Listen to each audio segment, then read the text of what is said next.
Assalamualaikum warahmatullahi wabarakatuh.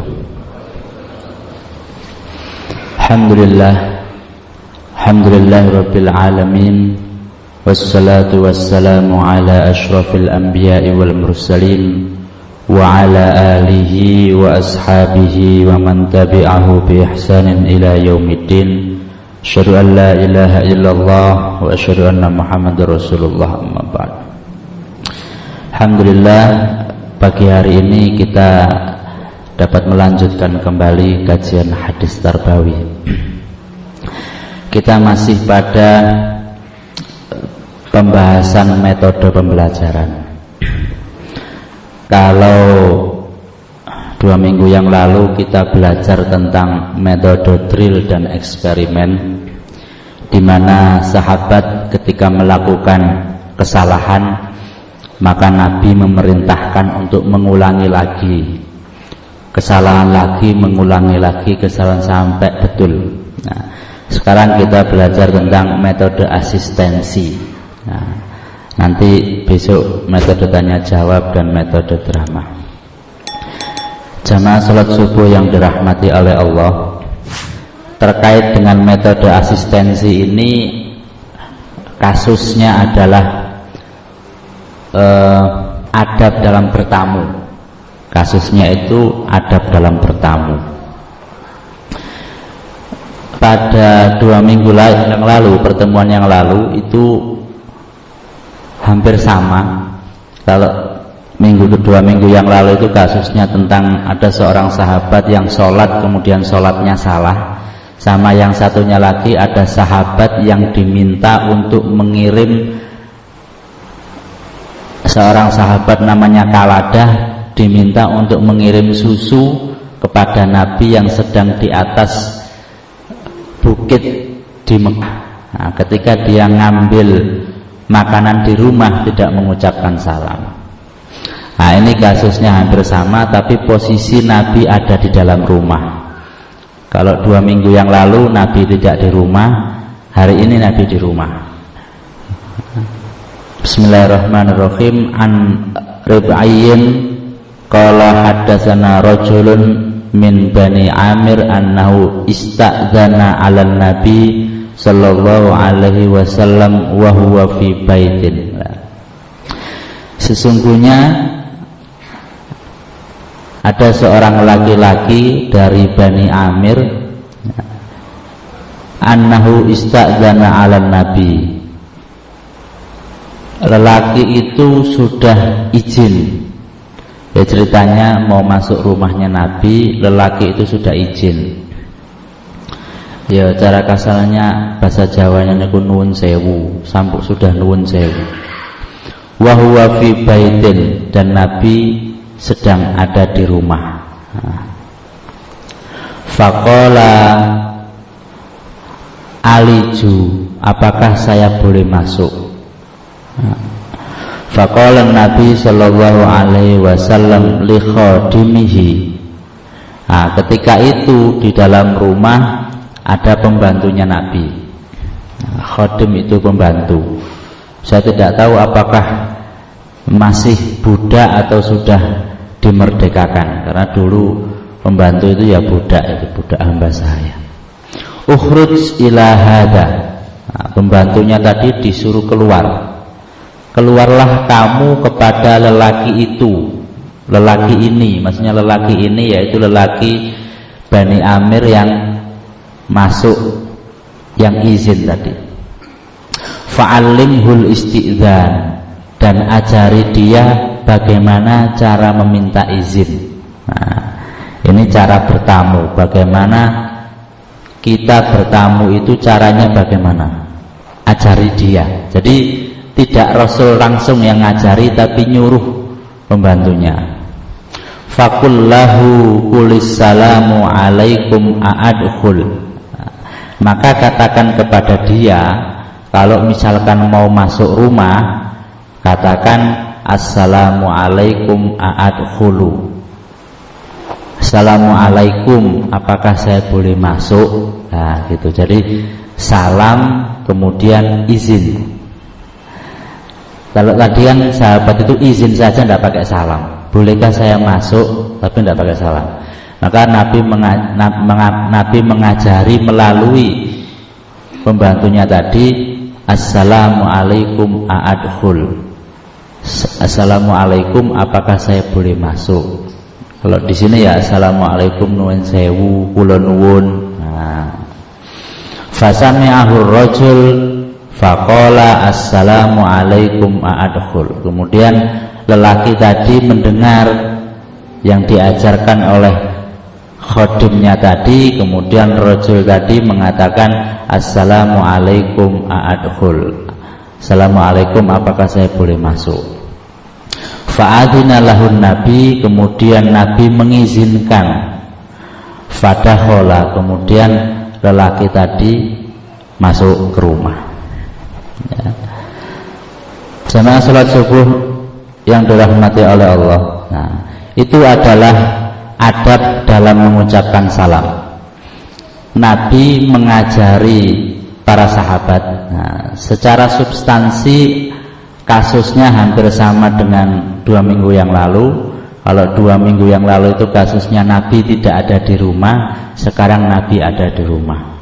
Kalau 2 minggu yang lalu itu Nabi sendiri yang ngajari dan sahabat disuruh mengulangi lagi, kamu sekarang pulang ke rumah saya dan ucapkan salam. Kalau sekarang Nabi melalui khodimnya untuk mengajari. Dalam surah Al-Quran juga dijelaskan, ya ayyuhalladzina amanu la tadkhulu buyutan ghayra buyutikum. Wahai orang-orang yang beriman, janganlah kalian masuk rumah yang bukan rumahmu, hatta tasta'nisu wa tusallimu ala ahliha, sampai kamu minta izin dan memberikan salam kepada yang punya rumah. Dzalikum khairul lakum la'allakum tadhakkarun. Dan itu adalah lebih baik bagi kamu supaya kamu selalu mengingat. Di sini kalau dalam Al-Qur'an di sini urutannya adalah tasta'nisu dulu baru tusallim. Tasta'nisu ku ya tasta'zin. Izin kemudian salam. Kalau dalam hadis tadi salam dulu kemudian izin. Assalamualaikum a'adkhul. Kalau di sini izin kemudian salam, ya hampir sama. Dibolak-balik nggak apa-apa. Jadi kalau di sini itu kula nuwun dhisik, kula nuwun assalamualaikum. Kalau tadi assalamualaikum kula nuwun. Jadi itu adalah adab-adab bersalam. Tidak boleh kemudian kula nuwun saja tapi enggak pakai salam. Salam saja tapi tidak kula nuwun. Kula nuwun itu izinnya. Mengucapkan salam di rumah sendiri. Nah, jadi mengucapkan salam tidak hanya di rumahnya orang lain, di rumah kita sendiri, walaupun tidak ada orang, itu mengucapkan salam. Tapi tidak pakai minta izin, karena rumah kita sendiri. Siapa yang mau mengizinkan? Moro-moro ada suara kok oleh melbu loh, berarti ada orang di dalam ini. Mengucapkan salam di rumah sendiri. Fa idza dakhaltum buyutan fasallimu ala anfusikum tahiyyah. Nah, kalau kita mau masuki rumah kita sendiri, maka ucapkanlah salam kepada diri kita. Min indillah, dari Allah, mubarakatan thayyibatan. Kadzalika yubayyinullahu lakumul ayati la'allakum ta'qilun. Nah, ini jadi masuk rumah kita sendiri saja harus mengucapkan salam. Nah, ini kan rumah, ini tangan kita sendiri, jadi rumah kita sendiri. Nah, kemudian pertanyaannya adalah, kenapa harus minta izin? Pak, apakah tidak boleh kita salam saja, assalamualaikum gitu, nggak pakai minta izin? Nah, boleh apa tidak? Kalau menurut hadis tadi harus minta izin, ada alasannya. Innama ju'ilal isti'dzanu min ajril basar. sesungguhnya dijadikan izin itu, sesungguhnya dijadikan atau diperintahkan untuk minta izin untuk menjaga pandangan. Maksudnya apa menjaga pandangan? Kadang kita kalau bertamu kan salam, assalamualaikum. Penghuni rumah sudah mengucapkan salam, waalaikumsalam. Ojo langsung nyelonong melbu. Karena apa? Kalau nyelonong melbu lah ternyata sing duwe omah iku sing letan misalnya ngono. Nah, ini gambarnya kaget. Ternyata sing duwe omah sik katokan. Ya, dia mengucapkan salam, membalas salam karena ada salam. Waalaikumsalam. Sik sampean enteni nggih jenengan rantos. Nah, oh berarti sik gawe kudung. Nah, jadi kalau sudah ada monggo pinarak, nah itu berarti kita sudah dikode boleh masuk aman. Nah, aman. Makanya di situ harus minta izin. Assalamualaikum, ditunggu dulu walaupun sudah dijawab salamnya sama yang punya rumah. Nah, jangan kesusu nyelonong walaupun rumah saudara kita sendiri. Nah, nanti kalau misalkan lihat saudara iparnya kebetulan kan tidak enak, tiba-tiba pas selesai mandi, nah, jadi nunggu pemberian izin. Walaupun kadang kita itu nggak pakai minta izin, ya assalamualaikum gitu aja, tapi tetap harus menunggu sampai dipersilahkan untuk masuk. Kemudian kalau biasa orang pengemis itu kan tidak pakai salam, langsung ngomong apa biasanya itu, umi, sodakoi, terus gak salam, gak izin sih langsung jaluk. Nah, itu berapa kali minta izin. Nah, apakah kemudian salam itu sak pegele, sak metune? Oh gak metu-metu ya, pokoknya sak metune gitu. Ada bel itu di bel sampai bele baterai entek. Nah, al-istidzanu salatun fa in udhina laka wa illa farji. Jadi minta izin atau salam tadi itu adalah 3 kali. Kalau tidak diizinkan, maksudnya kalau lebih dari 3 kali kok gak dijawab atau gak dibuka pintu, maka pulanglah, farji. Jadi kalau misalkan dia ada bel, ya belnya itu mencetnya batasnya sampai 3 kali. Kalau 4 kali nggak dibukakan, ya harus pulang. Kalau nggak ada bel itu biasanya pakai pagar, kotek-kotek. Kalau sudah 3 kali nggak dibukakan, ya. Tapi biasanya kalau saya di rumah Pongangan itu kan panjang ya rumahnya itu. Jadi kalau lagi di belakang itu kalau ada kotek-kotek di depan itu nggak denger biasanya. Makanya kalau rumahnya yang agak jauh, yang dapurnya agak jauh, itu dipasangi bel saja. Nah, cuma request saya ke istri saya nggak pernah di ini. Nanti ini dikei bel itu dikei tulinan arek cilik. Tapi bukti ini aku nih ono tamu, dek nek kora-kora, nek umbah-umbah nek mburi ndak krungu. Karena ya mungkin kena suara air, kena suara kora-kora itu ndak dengar dan terlalu jauh dengan depan, sehingga kasihan yang bertamu itu kalau ada yang penting. Nah, makanya kalau misalkan lagi ngekei sesuatu gitu, sekarang lagi musimnya poh, nah, tiba-tiba kok di pager ono centelan kresek, oh isine poh. Berarti tadi. Nah, sekarang juga ada CCTV, nah, bisa dipasangi CCTV, nggak usah keluar dulu sopo ke orang, oh, akhirnya tahu yang akan dibukakan. Minta izin itu 3 kali, jika diizinkan kamu boleh masuk, dan jika tidak maka kembalilah. Itu adab dalam bertamu. Model minta izin. Nah, tadi itu saya berpikir ya, oh berarti antara hadis dengan Quran itu ada beberapa model. Kayak tadi kan salam dulu kemudian izin, yang satunya izin dulu baru salam. Jadi mungkin ya kira-kira seperti ini. Kalau yang pertama itu salam dulu kemudian izin, nah, mengetuk pintu itu ya istilah ya, Assalamualaikum, dok dok dok dok dok, apakah saya boleh masuk? Nah gitu ya. Jadi ada mengetuk pintunya, kodenya, walaupun di hadis tidak ada mengetuk pintu. Assalamualaikum, dok dok dok, apakah saya boleh masuk? Kalau yang kedua mengetuk pintu dulu, dok dok dok dok, Assalamualaikum, apakah saya boleh masuk? Nah, atau kalau tadi bel dulu, salam kemudian izin.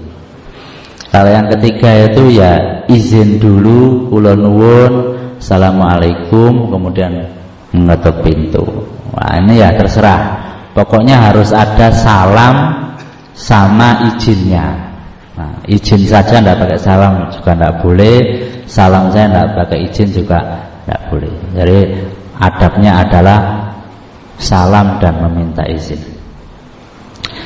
Sama salat subuh yang dirahmati oleh Allah.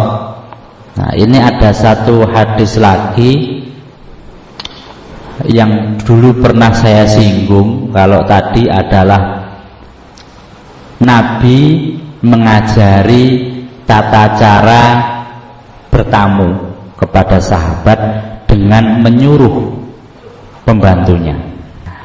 Sekarang Nabi mengajari sahabat perempuan tentang bagaimana cara membersihkan haid. Gambare anak tisu gitu ya, tisu apa kain gitu ya. Saya sendiri nggak pengalaman soalnya. Jadi ini saya bacakan aja. An Aisyah radhiyallahu anha anna imro'atan sa'alat. Dari Aisyah radhiyallahu anha bahwa ada seorang perempuan bertanya. Nah, suatu ketika itu ada perempuan bertanya kepada Nabi, sa'alat an Nabi sallallahu alaihi wasallam anil haidi. Nah, ada seorang perempuan bertanya tentang haid. Kaifa taghtasilu minhu, bagaimana saya harus membersihkan haid ini? Ya mungkin dia baru masuk Islam, dulu ketika belum Islam tidak tahu bagaimana cara membersihkan, sehingga kemudian dia tanya bagaimana cara membersihkan.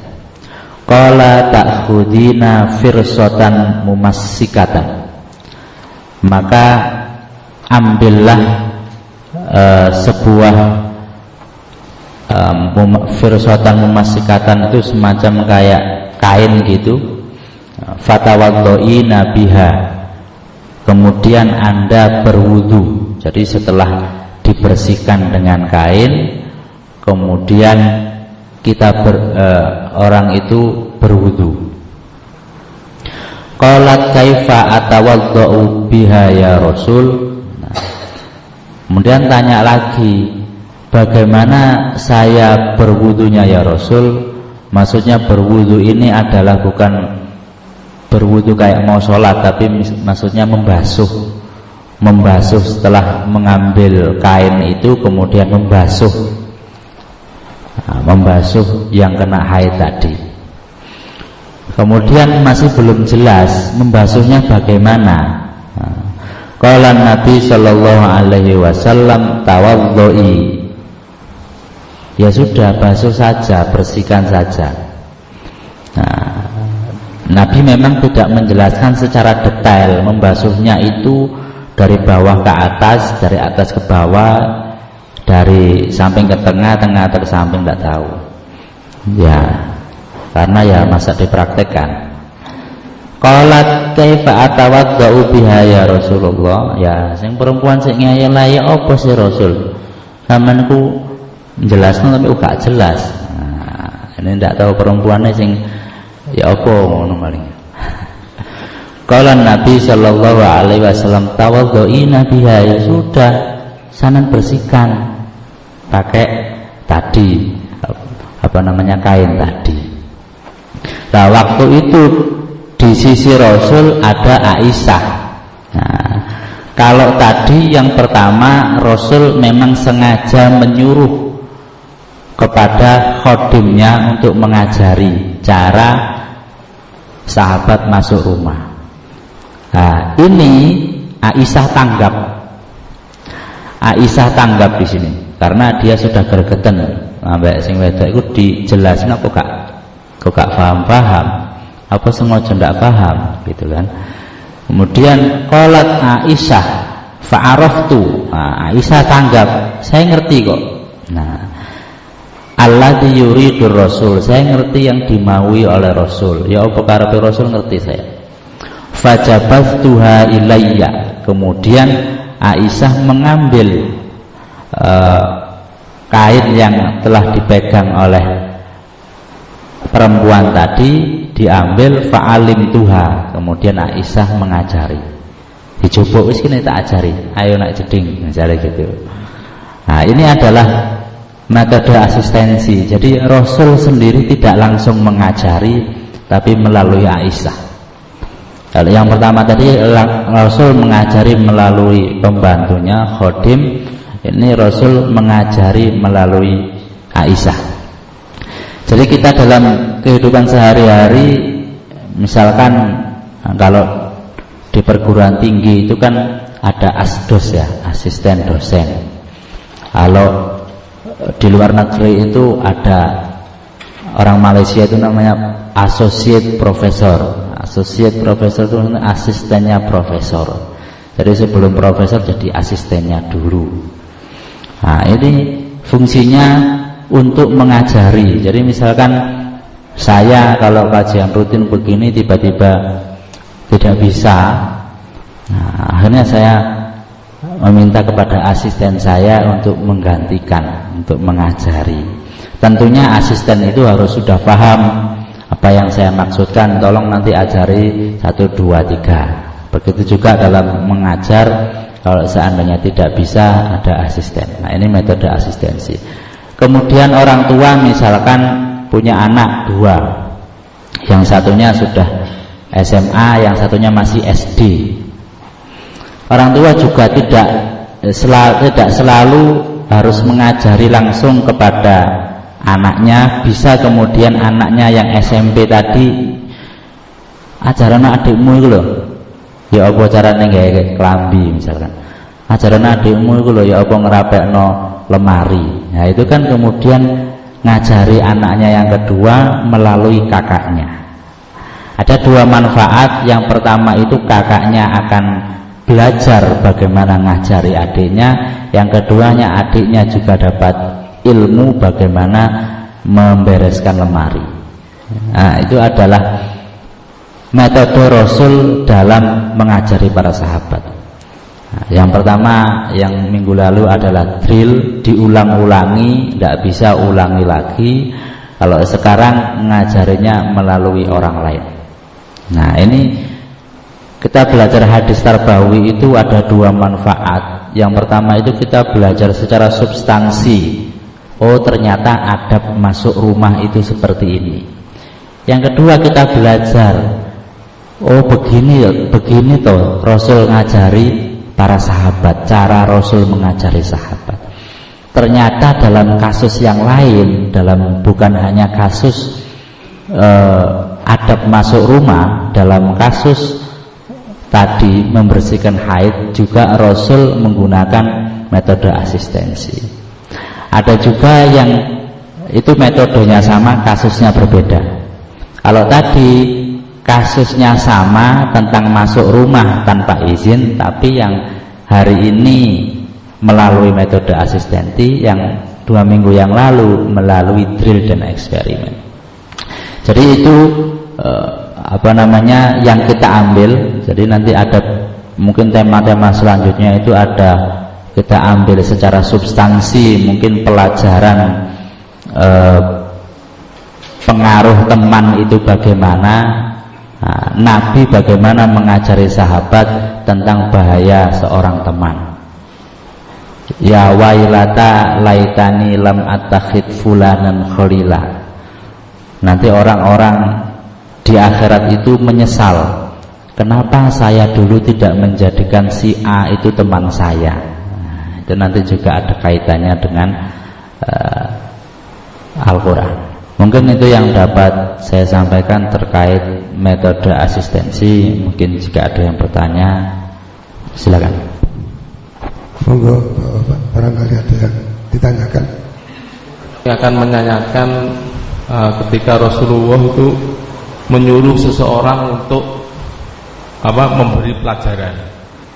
Tadi yang haid itu kan perempuan ya Ustaz. Tapi yang pertama mengajari Assalamualaikum itu kenapa enggak Nabi langsung gitu loh? Kenapa harus orang lain yang disuruh?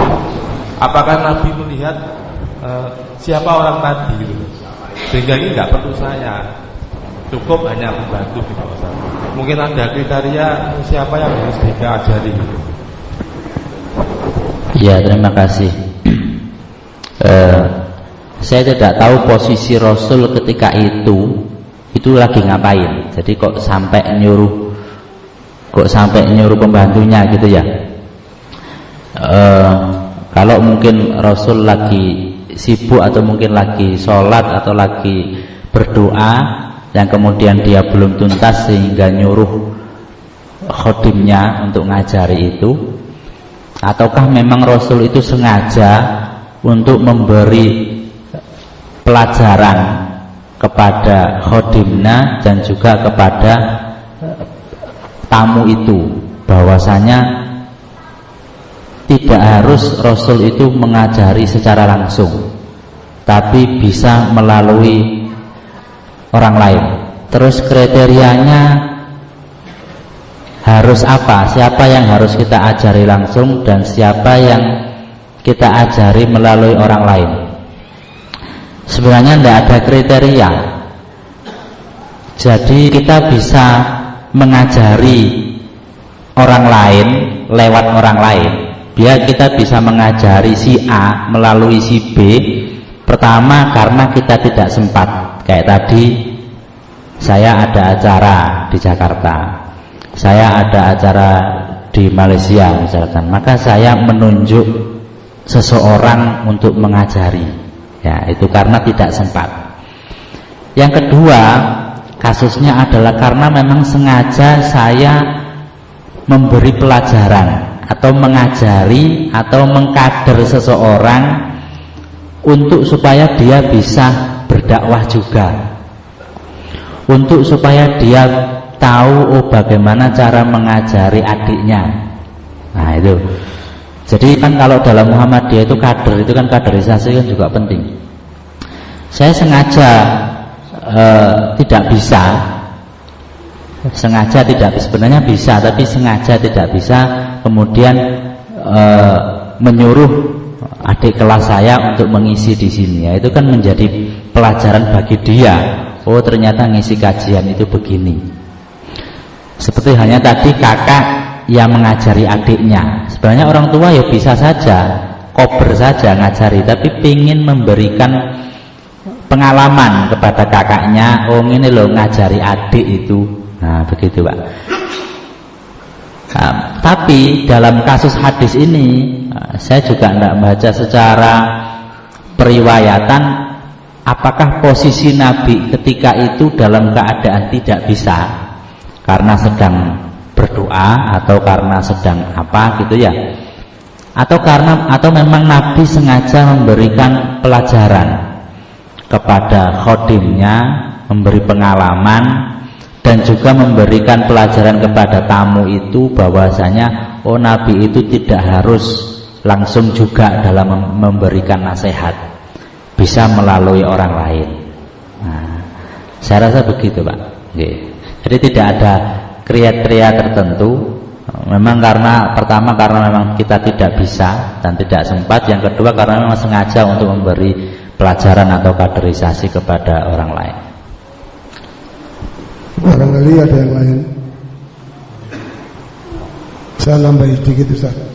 Maksudnya Pak Mudzakkir itu gini loh Pak.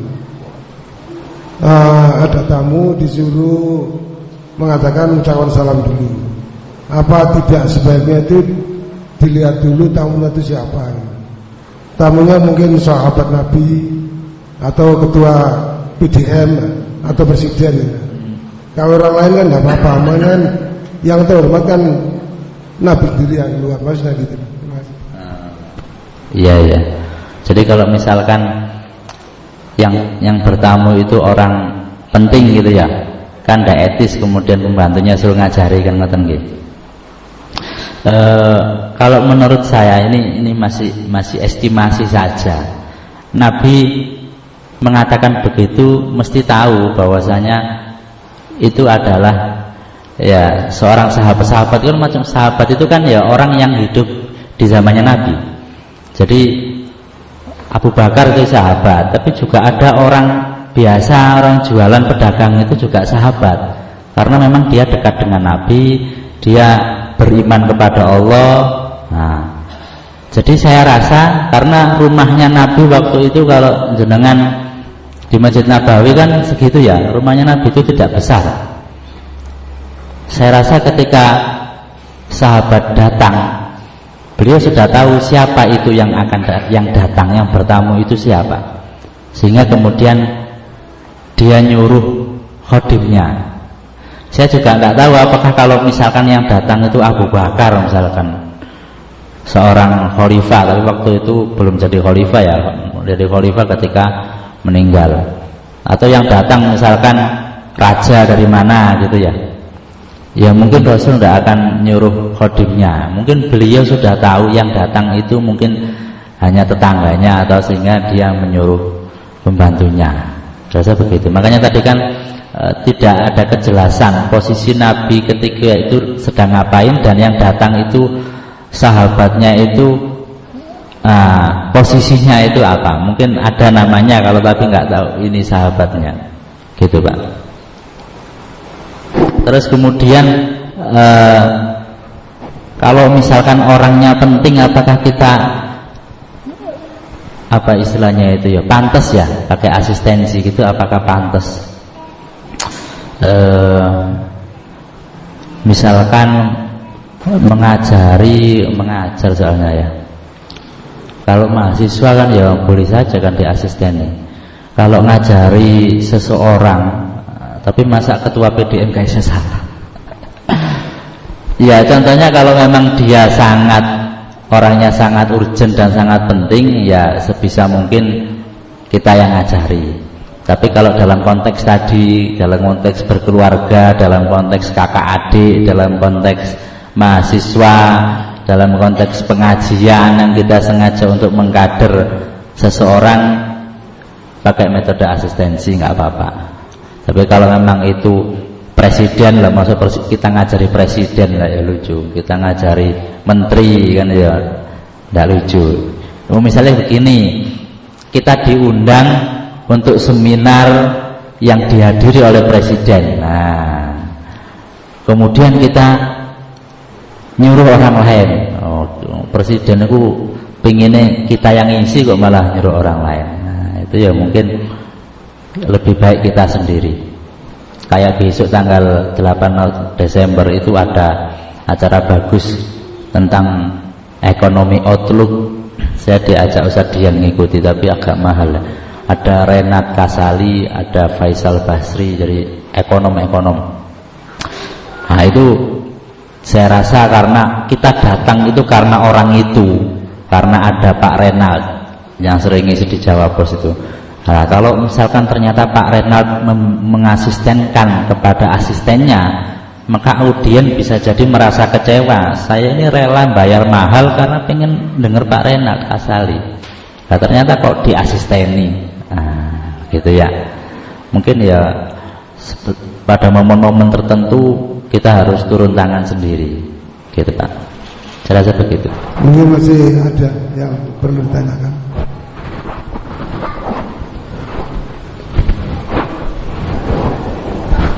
Assalamualaikum warahmatullahi wabarakatuh.